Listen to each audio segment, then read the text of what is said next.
Para falar das bases teóricas da educação, é preciso estabelecer uma raiz em Platão do mundo perfeito das ideias e considerado o precursor do idealismo.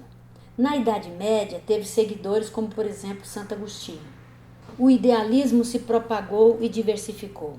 Temos uma corrente que resultou no racionalismo de Descartes, aí falta um S, considerado o precursor do método, que consistia em dividir o todo em partes e classificá-las do fácil para o difícil. Bastante importante, Comênios propunha o método do conhecimento pela experiência.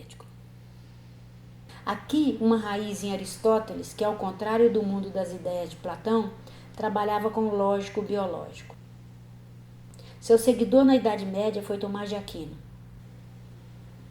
O final da Idade Média foi muito efervescente para o conhecimento e contou com os conceitos de Rousseau, que propunha o retorno à natureza, e Pestalozzi, que propunha, dentre outras coisas, o afeto contra a rigidez da pedagogia tradicional. Nesse período surgem as ciências particulares e destacamos a filosofia de Augusto Comte, o positivismo. Do positivismo destacamos o behaviorismo, o comportamentalismo. Após um momento de surgimento de novas áreas de estudo, identificamos um movimento de psicólogos, alguns de orientação humanistas e outros comportamentalistas. Vamos destacar Piaget, que tratava do desenvolvimento como fenômeno biológico, e Skinner, expoente do estímulo-resposta. Rapidamente passamos pelo idealismo de Kant, que foi a base para Hegel, que tratou a dialética como contradição entre coisas do espírito. Hegel foi a base para Marx, que negou o idealismo e introduziu a análise a partir da matéria, evidenciando o aspecto social e a história, atribuindo à filosofia a tarefa da transformação. Dos seguidores de Marx em nível educacional, vamos apontar a Escola de Frankfurt, nome dado a um grupo de pensadores que trabalharam a educação na perspectiva marxista, ou seja, uma educação crítica. Em âmbito educacional, vamos dar ênfase a Vygotsky, que, ao contrário de Piaget, defendia o desenvolvimento humano como fenômeno social. Vygotsky não viveu bastante para elaborar um método, mas contou com seus seguidores como Leontiev. Estudado como a terceira geração de Vygotsky, Davidov, cujo método recebeu a tradução de ensino desenvolvimental, e que ressalta o papel da mediação do professor para a descoberta do aluno. O conhecimento se desdobra, se propaga, se contradiz e por isso gera novas teorias. A divisão que estabelecemos é uma estratégia didática, porque o conhecimento não caminha isolado. As teorias se intercomunicam. A filosofia de Tomás de Aquino é a base da pedagogia tradicional brasileira. Centrada no professor, valoriza a memorização e o aluno é o objeto.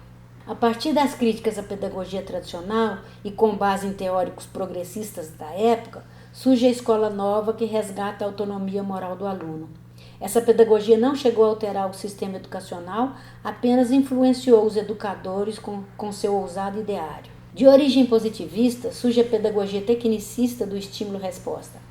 Essa pedagogia também não alterou o sistema educacional, tendo influenciado algumas áreas específicas como a educação física. O aparecimento da filosofia de Marx muda o panorama do conhecimento, trazendo novos conceitos e nova visão de mundo, considerando os aspectos políticos, econômicos, sociais e a busca à origem, à história, para a compreensão do mundo. O grupo da Escola de Frankfurt estabelece críticas à educação, direcionando para uma pedagogia crítica.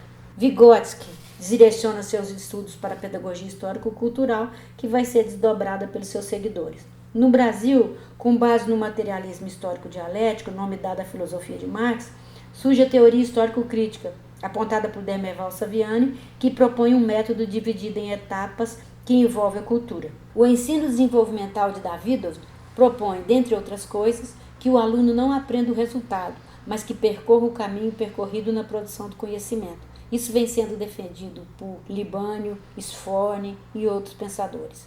Por que essas teorias são não críticas? Porque tem como base teóricos não críticos que nos seus estudos não consideram os aspectos social, econômicos e históricos e tratam o humano como se fossem determinados biologicamente. Nesse caso, podemos didaticamente traçar uma divisão e dizer que as teorias, as ações, os argumentos que se baseiam nesses teóricos fazem parte de uma lógica formal. E quanto às posições, as teorias, os métodos que partem dos estudos e conceitos da filosofia de Marx podem ser da lógica dialética. Sem esquecermos que tanto as ações como as teorias, elas não são estáticas. Elas são extremamente dinâmicas. Basta ver o exemplo de Marx, que em algum momento era hegeliano e depois passa a ser o grande expoente do materialismo dialético. Teorias podem surgir do cruzamento de outras e que levem a um novo direcionamento, porque, sobretudo na educação, as coisas avançam.